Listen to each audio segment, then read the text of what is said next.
दोस्तों, आप जो ये सब देख रहे हैं ये हावड़ा रेलवे म्यूज़ियम का है।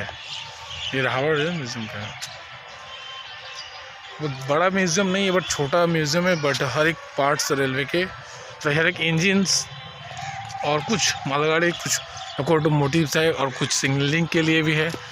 ये एक इंफॉर्मेशन है हर चीज़ के बारे में, कौन सा किधर लोकोमोटिव, रेलवे, रीजन, हर एक चीज़ के बारे में है। यहाँ बहुत कोई लोग आकर बैठते हैं। ये जो आप देख रहे हैं ये फेरी सर्विस है, जो फ़िलहाल बंद है, जो अभी फ़िलहाल बंद है।